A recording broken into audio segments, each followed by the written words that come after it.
19 წლის ახალგაზრდა სახელად რეიჯი კოული მოხვდა ერთ-ერთ ყველაზე საშიშ ციხეში ამერიკაში, სადაც მას მოუწია პირისპირ დაპირისპირება ამ ციხის მეფესთან, რომელსაც ელ დიაბლო, იგივე ეშმაკს ეძახდნენ. მიუხედავად იმ ძალადობრივი მოვლენებისა, რაც რეიჯის და ეშმაკის დაპირისპირებისას მოხდა, ეს დაპირისპირება საბოლოოდ სრულიად მოულოდნელი სიხარულით დასრულდა. ეს იყო ისტორია სავსე დაძაბული მოვლენებით და მოულოდნელი ფინალით. მოდი ერთად ვუყუროთ ამ ამბის განვითარებას. დღევანდელი ისტორია რეიჯი კოულზეა. რეიჯი ჯერ კიდევ ბავშვი იყო, როცა მისი ოჯახი 1985 წელს ლოს-ანჯელესში გადავიდა. ისინი დასახლდნენ უბანში, სადაც დანაშაულის დონე და ძალადობა სულ უფრო მატულობდა და არაერთი ბანდა მოქმედებდა. რეიჯი იყო ორ ბიჭსა და ორ გოგოს შორის უმცროსი შვილი. მხოლოდ 10 წლის იყო, როცა მისი უფროსი ძმა კენი, რომელიც მაშინ 15 წლის გახლდათ, ერთ-ერთ ძალადობრივ ბანდას შეუერთდა. დროის მატებასთან ერთად კენი დიდ პრობლემებში გაეხვა. ბანდა, რომელშიც ის იყო, მტრულად იყო განწყობილი სხვა ბანდის წევრების მიმართ და მათ შორის ხშირად ხდებოდა შეიარაღებული შეტაკებები. ერთ დღეს მტრულმა ბანდამ მოულოდნელი შეტევა განახორციელა. ავტომობილით მოვიდნენ შეიარაღებულები და სწრაფად შევარდნენ იმ უბანში, სადაც კენის ბანდა იკრიბებოდა. ქუჩის ნაპირას მდგომ ბანდის წევრებს ცეცხლი გაუხსნეს. კენიც მათ შორის იდგა და ადგილზევე მოკლეს. ამ შემთხვევის შემდეგ რეიჯი მთლიანად გატყდა, მაგრამ ცდილობდა სწავლაზე გადაეტანა ყურადღება და ძმის ტრაგიკული სიკვდილი დაევიწყებინა. ოჯახი ყველანაირად ცდილობდა მის დახმარებას, თუმცა გარემო, რომელშიც რეიჯი იზრდებოდა, გაცილებით ძლიერი გავლენით ხასიათდებოდა. მით უმეტეს, რომ ის თავის გარდაცვლილ ძმას, კენის ძალიან ჰგავდა და ახლოს იყო მასთან. ამიტომაც გაჩნდა ბუნებრივი კავშირი ძმის მეგობრებთან და საშიშ საზოგადოებასთან. წლების განმავლობაში რეიჯი თანდათან სულ უფრო მეტად შორდებოდა სწავლას, სანამ საბოლოოდ არ გადაწყვიტა მიეტოვებინა სკოლა და მთლიანად დანაშაულებრივ სამყაროში ჩაეშვა. მდგომარეობა კიდევ უფრო დაამძიმა ოჯახის დანგრევამ და მშობლების დაშორებამ. მისი უფროსი ძმა, რომელიც ცოცხალი იყო, სხვა ქალაქში გადავიდა სამუშაოდ და ოჯახი დატოვა. რაც შეეხება ორ დას, ორივე დაოჯახდა და ცალ-ცალკე ცხოვრობდნენ. მამამ დედისგან გაშორების შემდეგ მარტო დაიწყო ცხოვრება. სახლში მხოლოდ დედა დარჩა. დედა კი რეიჯის კონტროლს ვეღარ ახერხებდა და ყოველდღიურად ხედავდა, როგორ შორდებოდა მას შვილი. ერთ-ერთმა სიძემ, დისკმარმა, რეიჯს თავის სანტექნიკურ კომპანიაში მუშაობა შესთავაზა, მაგრამ რეიჯმა ეს წინდადება უარყო, რადგან უკვე სხვა სამყაროში ცხოვრობდა. იმ პერიოდში რეიჯმა დაიწყო მარიხუანას მოყვანა და ამით ვაჭრობა. არ ჩადიოდა დიდ დანაშაულებს, მაგრამ ნამდვილად იყო ნარკოტიკებთან დაკავშირებული და ამიტომაც არავის გაკვირვებია, როცა ის პირველად დააკავეს. მაშინ მხოლოდ 16 წლის იყო. პოლიციამ ის ქუჩაში შენიშნა და როდესაც კითხვების დასმა შეეცადნენ, რეიჯმა თანამშრომლობაზე უარი თქვა და გაქცევა სცადა. მალევე კი ის ხელმეორედ დააკავეს ცეცხლსასროლი იარაღის ფლობისთვის. სამწუხაროდ რეიჯმა თავისი გარდაცვლილი ძმის გზა აირჩია და ძირითადი შემოსავალი სწორედ ნარკოტიკებიდან ჰქონდა. მიუხედავად იმისა, რომ რეიჯი კრიმინალურ სამყაროში იყო ჩართული, არ ჰქონდა მონაწილეობა მიღებული ძალადობრივ შეტაკებებში. თუმცა ყველაფერი შეიცვალა 1995 წელს, როცა 19 წლის ასაკში დააკავეს იმ ბრალდებით, რომ მან ადამიანი მოკლა მეძალთა სახლის სიახლოვეს. რეიჯს ბრალი წაუყენეს, სასამართლომ კი დამნაშავედ ცნო და უღადო თავისუფლების აღკვეთა მიუსაჯა. ის გადაიყვანეს კალიპატრის ციხეში, რომელიც ერთ-ერთი ყველაზე საშიში და ძალადობით სავსე დაწესებულებაა ამერიკის შეერთებულ შტატებში. რეიჯი ციხის სტანდარტული ფორმით, ნარინჯის ფერში იყო ჩაცმული და ახალ პატიმრებს შეუერთდა. ის სხვა პატიმრებთან ერთად ავტობუსში ჩასვეს, რომელიც მათ ციხეში წაიყვანდა. ავტობუსი ქალაქიდან გავიდა და გადავიდა გზაზე, რომელიც დაუსახლებელი ჩანდა. რეიჯი ფანჯრიდან უყურებდა ხედს და მხოლოდ უდაბნო ჩანდა. მალე ჰორიზონტზე კალიპატრიის ციხის შენობები გამოჩნდა. ეს იყო კომპლექსი რამდენიმე შენობით, რომელიც დიდ ტერიტორიაზე იყო გაშლილი. თითქოს ეს იყო სარიტუალო სასაფლაოთა სივრცე, სადაც საზოგადოებამ სრულიად თქვა უარი ადამიანებზე და სამუდამოდ გამოკეტა ისინი. რეიჯი დაძაბული იყო უკვე იმ წამიდან, როცა ავტობუსი სასამართლოს შენობას გასცდა და რაც უფრო უახლოვდებოდა ციხეს, მით უფრო მატულობდა მისი შფოთვა. როგორც კი ციხის მთავარ ჭიშკარში შევიდა, პირველი რაც რეიჯმა შენიშნა იყო სასაკლაო სუნი, რომელიც ცხოველების სადგომიდან მოდიოდა და მთელ ტერიტორიას ედებოდა. რეიჯმა თავი ქვემოთ ჩასწია და სცადა სუნისთვის ყურადღება არ მიექცია, მაგრამ ამაოდ. სუნი ძალიან მძაფრი იყო. ავტობუსმა გადაკვეთა უზარმაზარი ღობე, რომელიც მთელ ციხეს წრეს არტყამდა. ეს ღობე ელექტრო იყო და მის შეხებაზე ადამიანი მაშინვე მოკვდებოდა. ეს ყველა პატიმარმა კარგად იცოდა. გარდა ამ გარე ღობისა ციხეში იყო მეორე შიდა ღობეც, რომელიც ელექტროენერგიას არ ატარებდა, თუმცა შიდა ღობის გადალახვის შემთხვევაში ადამიანი ავტომატურად ეჯახებოდა გარე სასიკვდილო ღობეს. რაც ნიშნავდა იმას, რომ ციხიდან ამ ღობით გაქცევა შეუძლებელი იყო. ღობის მთავარი მიზანი იყო, რომ დაცვის მცირერიცხოვან წევრებს მთელი ყურადღება ციხის შიდა ტერიტორიაზე ჰქონოდათ გადატანილი და არა ციხის გარე პერიმეტრზე, რადგან ციხეში 50 პატიმარზე მხოლოდ ერთი მცველი მოდიოდა. რეიჯის ციხეში შესვლამდე მხოლოდ 3 თვით ადრე მოხდა გახმაურებული ინციდენტი. 5 პატიმარმა ციხის მცველებთან სერიოზული შეტაკება მოახდინა, რაც იმით დასრულდა, რომ მათ 8 მცველი დაჭრეს ცივი იარაღით. ეს იარაღები თავად ციხეში ჰქონდათ დამზადებული. არც ერთი მცველი არ დაღუპულა, მაგრამ ეს ინციდენტი მთელ კალიფორნიაში გავრცელდა და ბევრმა გაიგო. ავტობუსი, რომელთაც რეიჯი და სხვა ახალი პატიმრები მიჰყავდათ, ციხის მთავარ შენობასთან მივიდა, სადაც უკვე შეკრებილი იყვნენ ძველი პატიმრები, რომლებიც ახალ პატიმრებს დაკვირვებით უყურებდნენ. ავტობუსის გაჩერების შემდეგ ერთ-ერთმა მცველმა სიიდან პატიმრების სახელები ხმამაღლა წაიკითხა. შემდეგ პატიმრები გადაიყვანეს გასინჯვის ოთახში, სადაც სრულიად შიშულებს ამოწმებდნენ, რომ პატიმრებს არ შეეტანათ რაიმე აკრძალული ნივთი. შემდეგ ყველას ციხის ტანსაცმელი გადასცეს და თითოეული თავის კამერაში გადაიყვანეს. ამ ციხის საკნები ნამდვილად საშინელება იყო. 4 კედელი, ბეტონის ჭერი და არანაირი ფანჯარა. კარის მაგივრად ლითონის ფირფიტა იყო, რომელსაც მხოლოდ პატარა ღრიჭო ჰქონდა, გარედან გასახსნელი. საკანში იყო ორსართულიანი საწოლი, ნიჟარა და საპირფარეშო. რეიჯი შევიდა საკანში და თვალი შეავლო გარემოს, აქეთ-იქეთ იყურებოდა, სანამ ვერ შეამჩნია, რომ ქვედა საწოლზე ვიღაც იწვა, მისი თანამესაკნე. როგორც კი ის ბიჭი წამოიწია და რეიჯი დაინახა, რეიჯმა თავის სხვა მხარეს გააბრუნა, რათა მასთან თვალით კონტაქტი აერიდებინა. მიუხედავად იმისა, რომ თანამესაკნე მისი ყველაზე ახლო ადამიანი იქნებოდა ამ სივრცეში, რეიჯმა არ იცოდა, ვისთან ჰქონდა საქმე და არ სურდა შემთხვევით რაიმე გამოეწვია. იქნებ ის ადამიანი საშიში იყო. რეიჯი მიხვდა, რომ ამ ადგილას გადარჩენა თუ უნდა ეცადა ყველა პატიმარს მასთან დალაპარაკების სურვილიც კი არ გასჩენოდა. საკანში შესვლისთანავე მან არავითარი ინტერაქცია არ წამოიწყო თანამესაკნეებთან. არც კი შეხედა, მაშინვე ავიდა კიბეზე თავის საწოლზე, დაწვა ზურგზე და ჭერს მიაშტერდა. ციხეში მოხვედრის პირველივე კვირაში რეიჯი მიხვდა, რამდენად სახიფათო იყო ეს ადგილი, რომ ყოველი ნაბიჯი და ურთიერთობა შეიძლებოდა საბედისწერო გამხდარიყო. პირველი გაკვეთილი რეიჯიმ მაშინ მიიღო, როცა ერთ დღეს რამდენიმე პატიმარი შევიდა მათ საკანში. მისი თანამესაკნე შეეცადა მეგობრულად დალაპარაკებოდა მათ. ცდილობდა თავი დაეცვა, რომ რაიმე არ დაეშავებინათ, მაგრამ ეს პატიმრები მოულოდნელად მას თავს დაესხნენ, სასტიკად სცემეს და გააუპატიურეს. სანამ რეიჯი ზემოდან თავის საწოლზე იწვა და ვითომ ძინარედ პოზაში ცდილობდა სიტუაციის იგნორირებას, თავს იკავებდა, რომ მასაც არ დასხმოდნენ თავს, რადგან მისი თანამესაკნე არ იბრძოდა და წინააღმდეგობას არ უწევდა, მსგავსი შემთხვევები კიდევ არაერთხელ განმეორდა. ყოველ ჯერზე, როცა იგივე ჯგუფი მათ საკანში შემოდიოდა, კვლავ იმავეს უმეორებდნენ მის თანამესაკნეს, ხოლო რეიჯი კვლავ ცდილობდა ძილის იმიტაციას და უსმენდა ყველაფერს. იმ მომენტიდან რეიჯიმ გადაწყვიტა, რომ ამ ადგილას გადარჩენის ერთადერთი გზა იყო ბრძოლა. მან შენიშნა, რომ ბევრ პატიმარს თვითნაკეთი დანები ჰქონდა. ჩვეულებრივი ნივთები ისე ჰქონდათ გარდაქმნილი, რომ იარაღად გამოეყენებინათ. რეიჯის მხოლოდ ერთი ინსტრუმენტი ჰქონდა, მისი კბილის ჯაგრისი. ამიტომაც გადაწყვიტა სწორად ისექცია დანად. ქვის დახმარებით მან ჯაგრისის წვერი მყარად გალესა, მანამ სანამ წვეტიანი და ბასრი არ გახდა. ასე იქცა კბილის ჯაგრისი რეიჯის დანად. ციხის ყველა პატიმარს ყოველდღე ჰქონდა უფლება გასულიყო გარე ეზოში. რეიჯი იქედან აკვირდებოდა სიტუაციას და მალევე შენიშნა, რომ პატიმრების უმეტესობა ბანდებში იყო გაერთიანებული. მასაც ესმოდა, რომ სჭირდებოდა ბანდა, რომელიც დაიცავდა და ზურგს გაუმაგრებდა. მაგრამ პრობლემა ის იყო, რომ ახალ პატიმრებს ბანდაში გაწევრიანება მალევე არ შეეძლოთ. თავდაპირველად სანდოობის დამტკიცება იყო საჭირო. რეიჯმა დაიწყო ისეთი ბანდის ძიება, რომელიც ახლოს იყო იმ ბანდასთან, რომელთანაც მუშაობდა დაპატიმრებამდე. ის ცდილობდა დაკვირვებოდა შორიდან, ისე რომ ყურადღება არ მიექცია. იცოდა, რომ სხვების ყურადღების მიპყრობა მისთვის სასიკვდილო განაჩენის ტოლფასი შეიძლებოდა გამხდარიყო.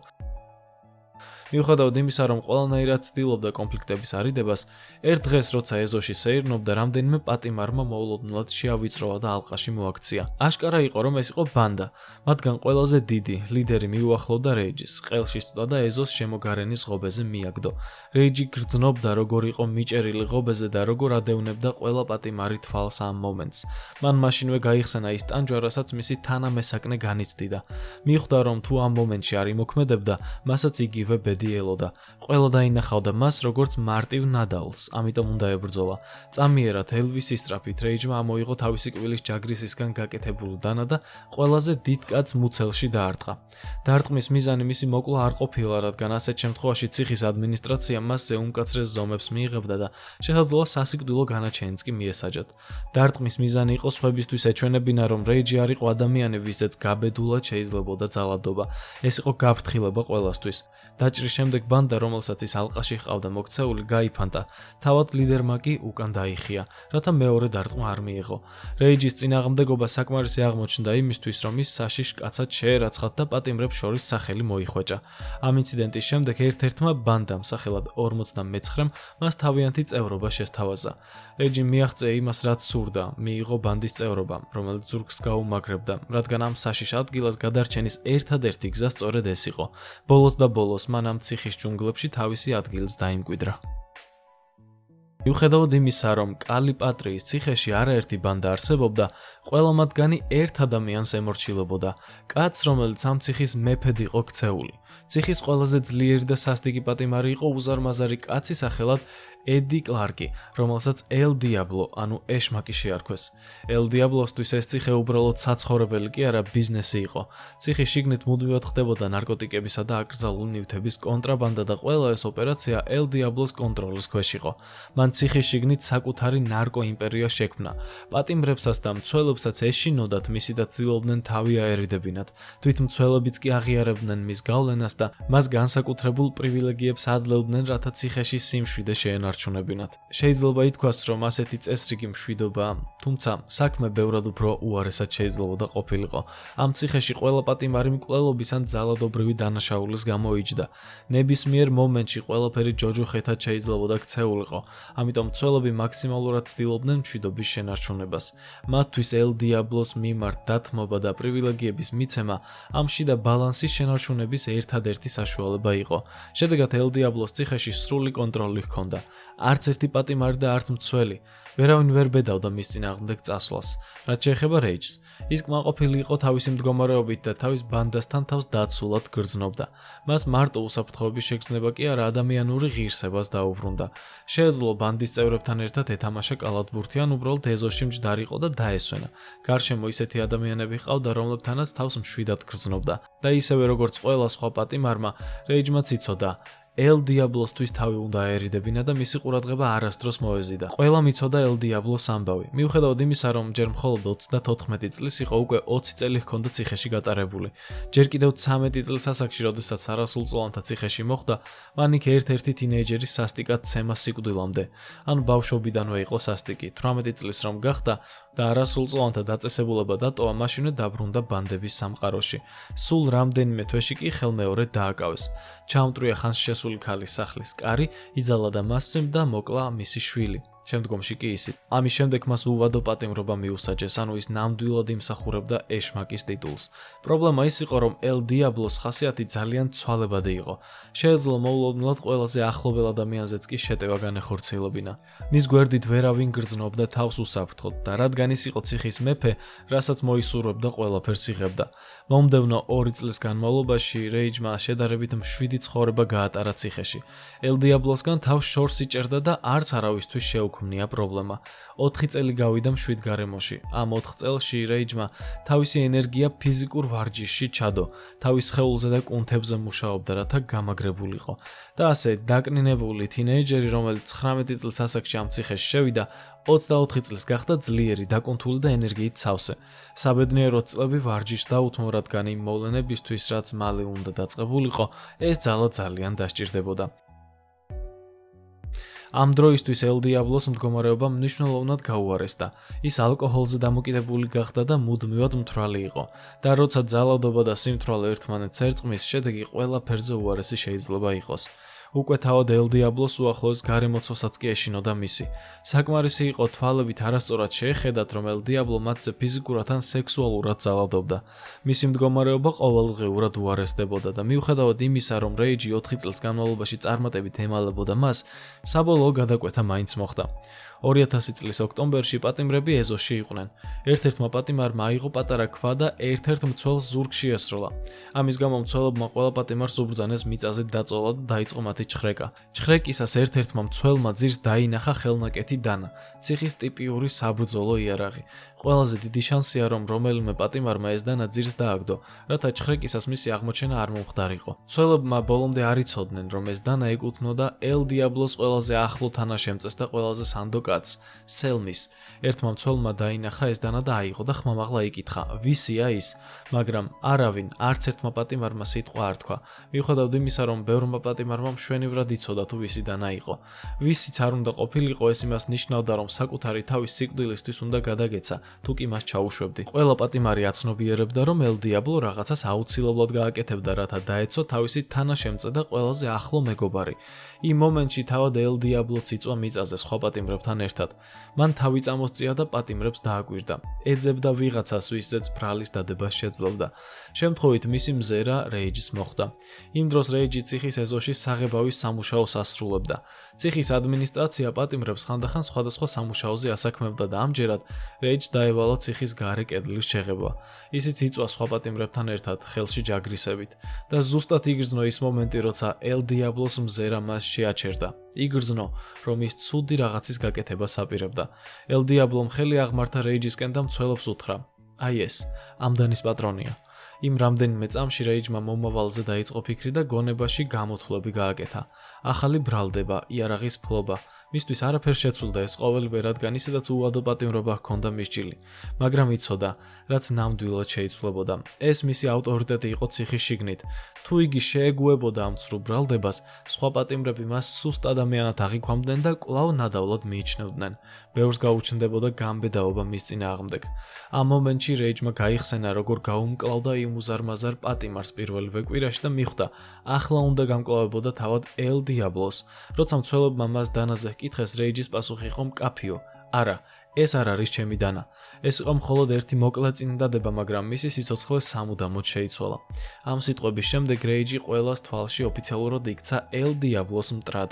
ყველა შოკში იყო, პატიმრებიც და მცველებიც. ვერავინ იჯერებდა, რომ ვიღაცამ გაბედა და ელ დიაბლოს წინააღმდეგ წავიდა.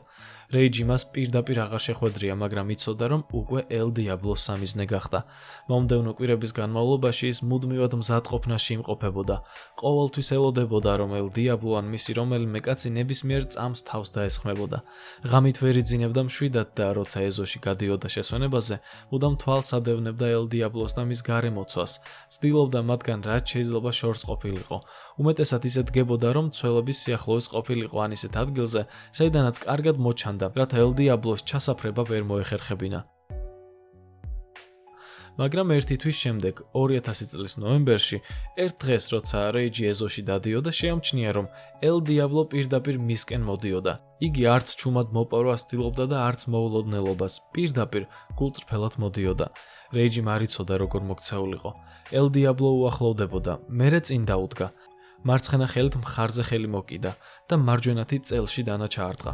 ეს სასიკვდილო ჭრილობა არა, მაგრამ ძალიან მტკივნეული შეტყობინება იყო, რომ რეიჯის დღეები ამ ციხეში დათვლილი იყო.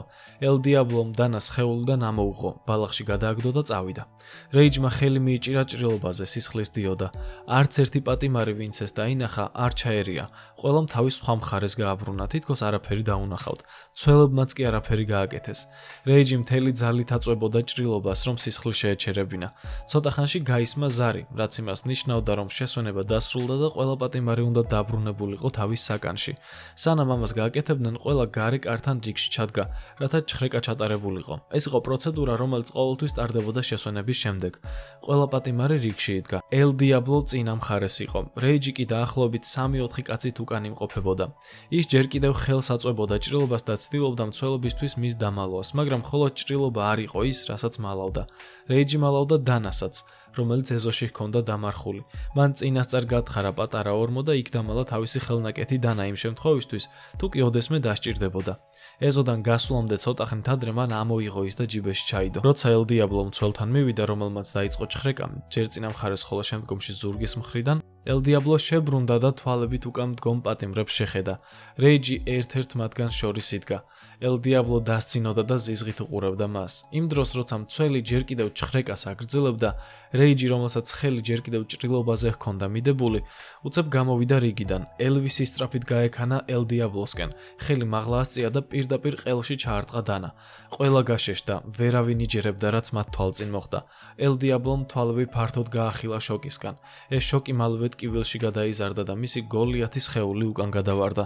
ელ დიაბლო ორივე ხელით ცდილობდა სისხლის შეჩერებას, ყელზე იჭერდა, მაგრამ პრობლემა ის იყო, რომ ის იხრჩობოდა, ვეღარ სუნთქავდა. ყველაფერი რამდენიმე წამში მოხდა. სანამ მცველები რაიმეს მოიმოქმედებდნენ, რეიჯი თავად დაეცა მიწაზე, ხელები თავზე შემოიწყო და აღნიშნა, რომ ნებდებოდა. ხმამაღლა იმეორებდა, ვიცი რაც გავაკეთე. ცდილობდა მცველებისთვის ეჩვენებინა, რომ არავის საფრთხეს აღარ უქმნიდა და რომ მისი ერთადერთი მიზანი იყო ელ დიაბლო. რეიჯი მაშინვე დააკავეს მცველებმა და მარტო საკანში გადაიყვანეს. იმ ღამით მთელი ციხე საგანგებო რეჟიმზე გადავიდა. ელ დიაბლოს დაჭრას შეიძლებოდა დიდი არეულობა გამოეწვია. ყველა პატიმარი საკნებში ჩაკეტეს და გამოსვლის უფლება არავის მისცეს. რეიჯს ახლა მეორე მკვლელობის ბრალდება ელოდა, რაც იმას ნიშნავდა, რომ სასამართლოს შეეძლო ის სიკვდილით დაესაჯა. რეიჯის გამართლების შანსი პრაქტიკულად არ არსებობდა. ყველა ხედავდა, რაც მოხდა და მანაც აღიარა დანაშაული. ერთადერთი რამ, რასაც შეეძლო გადარჩენა, ის იყო, რომ ეთქვა, რომ ეს თავდაცვითი ქმედება იყო და გარკვეულწილად ეს სიმართლესაც შეესაბამებოდა, მაგრამ თუ შეძლებდა მოსამართლის დარწმუნებას, რომ ეს თავდაცვა იყო და სიკვდილით დასჯას გადაურჩებოდა, მინიმუმ 10 წელი მაინც უნდა გაეტარებინა სამარტოო საკანში. რეიჯი ძალიან პესიმისტურად იყო განწყობილი. როცა მას სახელმწიფოს მიერ დანიშნული ადვოკატების სია მისცეს, რომლებსაც უფასოდ უნდა წარმოედგინათ ის სასამართლოში, ის დიდად არს დაფიქრდა და სიაში შემთხვევით არჩია ვიღაც. ეგონა, რომ რაც არ უნდა გაეკეთებინა ადვოკატს, შედეგი იგივე იქნებოდა. თუმცა ძალიან ცდებოდა. ის შემთხვევით არჩეული ადვოკატი სახელად კრისტოფერ ბლორტი გააკეთებდა ისეთ რამეს, რაზეც რეიჯს ოცნებაც კი არ შეეძლო. ამ ადვოკატმა კრისტოფერმა გადახედა რეიჯის თავდაპირველ საქმეს. იმ მკვლელობის საქმეს, რისთვისაც რეიჯი 1994 წელს ჩასვეს ციხეში და რომელიც ბორდელთან ახლოს მოხდა. მსხვერპლი იყო 29 წლის ფელიპე გონსალესი. როცა ორი პოლიციელი, ქალი და მამაკაცი შემთხვევის ადგილზე მივიდა, მათ იპოვეს ბორდელის მენეჯერი ჯონ ჯოუნსი და დაკითხეს, რადგან ბორდელები ამერიკაში არალეგალური იყო. ჯონ ჯოუნსი გახდა საქმის მთავარი მოწმე. მისი თქმით, ყველაფერი მეორე სართულიდან დაინახა. გონსალესი მანქანით მოვიდა, გადავიდა და დააკაკუნა ბორდელის კარზე. როცა კონკრეტული პირის ნახვა მოისურვა, უთხრეს, რომ ის არ იმყოფებოდა. ამის შემდეგ გონსალესი მანქანაში დაბრუნდა, როცა მოულოდნელად სამი შეიარაღებული თინეიჯერი მიუახლოვდა. როგორც ჩანდა, ისინი ბანდის წევრები იყვნენ და ფული მოსთხოვეს. გონსალეს არ ესმოდა ინგლისური და მათ ვერაფერი უთხრა, უეცრად მათ ესროლეს და მოკლეს. შემდეგ კი უკანა შესასვლელიდან გაიქცნენ. ჯონ ჯოუნსმა სწორედ ეს ვერსია მოუყვა პოლიციელებს მაშინ. ასევე მან აღნიშნა, რომ ერთ-ერთი მათგანი კოჭლობდა, რაც ეჭვს იწვევდა, რომ შესაძლოა თავად დაიჭრა ან მეგობარმა ესროლა შემთხვევით. გამომძიებელმა ქალმა, რომელიც პირველად მუშაობდა მაშინ მკვლელობის საქმეზე, იმავე უბანში დაკავებულ ეჭვმიტანილებს გადაავლო თვალი. მათ შორის იყო საცუდავი რეიჯი, 19 წლის ბიჭი, რომელიც ადრე ბალახის გაყიდვაში იყო შემჩნეული. მას ფეხში ჭრილობა ჰქონდა, რაც ემთხვეოდა მოწმის აღწერილ ერთ-ერთ ბანდის წევრს. ამაზე დაყრდნობით რეიჯი მკვლელობაში დაადანაშაულეს და ციხეში გაუშვეს, მაგრამ როცა ადვოკატი საქმეში ღრმად ჩაერთო, ბევრი გარემოება აღმოჩნდა, რაც რეიჯის უდანაშაულობას ამტკიცებდა. წარმოგიდგენიათ, ადვოკატს 3 წელი დასჭირდა იმის დასამტკიცებლად, რომ რეიჯი საერთოდ არ მონაწილეობდა პირველ დანაშაულში, რის გამოც ციხეში მოხვდა. მათ მიერ წარმოდგენილი სამედიცინო მტკიცებულებები აჩვენებდა, რომ გონსალესი ზემოდან იყო დაჭრილი. ყია სხეულში ზემოდან ქვემოთ იყო გატარებული. თითქოს მეორე სართულიდან აივნიდან ესროლეს. ესე იგი, ვერავინ ესროდა მას ქუჩიდან. შესაძლოა იმავე ბორდელის მეორე სართულიდან ჯონ ჯოუნსის ფანჯრიდან იყო გასროლილი ტყვია. გარდა ამისა, დანაშაულის ადგილას არც რეიჯის თითის ანაბეჭდები აღმოჩნდა და არც დნმ-ის კვალი მიუთითებდა მის მონაწილეობის შესახებ. მოგვიანებით თავად ჯონ ჯოუნსმაც უარყო საკუთარი ჩვენება და აღიარა, რომ პოლიციას ის უთხრა, რაც მათ სურდათ, რომ მოესმინათ, რათა მას ბორდელის მართვა გაეგრძელებინა. მაგრამ ყველაზე მნიშვნელოვანი აღმოჩენა ის იყო, რომ რეიჯის ფეხის ჭრილობა, რის საფუძველზეც იგი დააკავეს, არ იყო ახალი. ის მაშინ უკვე 5 წლის იყო. რეიჯი მაშინ როცა ეს დანაშაული მოხდა, ფეხში არ იყო დაჭრილი. ეს ჭრილობა 13 წლის ასაკში მიიღო. პოლიციას კი ეს აშკარად უნდა სცოდნოდა, მაგრამ გამომძიებელმა ქალმა, რომელსაც ეს საქმე ჰქონდა, უბრალოდ საქმის დახურვა მოინდომა. დაინახა, რომ ბიჭი სახელად რეიჯი, ბანდის წევრი, ღარიბი ადამიანი კოჭლობდა, ამიტომაც დაადანაშაულა. მიუხედავად იმისა, რომ რეიჯი მუდამ ამტკიცებდა თავის უდანაშაულობას, მაინც დააპატიმრეს. ციხეში ყოფნისას რეიჯი ხშირად ატარებდა დროს ბიბლიოთეკაში. იურიდიულ წიგნებს ეძებდა იმის შესახებ, თუ როგორ დაემტკიცებინა უდანაშაულობა. ცდილობდა თავი აერიდებინა კონფლიქტებისთვის, მაგრამ პრობლემები თავად პოულობდნენ. ის იძულებული იყო გადარჩენისთვის ებრძოლა გარემოში, სადაც საერთოდ არ უნდა ყოფილიყო. 3 წლის მუშაობის შემდეგ ადვოკატმა საქმე ხელახლა შეიტანა სასამართლოში. საბოლოოდ მოსამართლემ დაასკვნა, რომ რეიჯი უდანაშაულა თავდაპირველ საქმეში, რის გამოც აღმოჩნდა ციხეში. რაც შეეხება ელ დიაბლოს მკვლელობას, მოსამართლემ მკვლელობის მუხლის შეცვალა პირველი ხარისხიდან მეორე ხარისხზე და გადააკეთა სასჯელი 10 წელი სამარტოო საკანში. ეს პროცესი დიდხანს გაგრძელდა და როცა საბოლოოდ განაჩენი დადგა, რეიჯს უკვე 8 წელი ჰქონდა გატარებული იქ.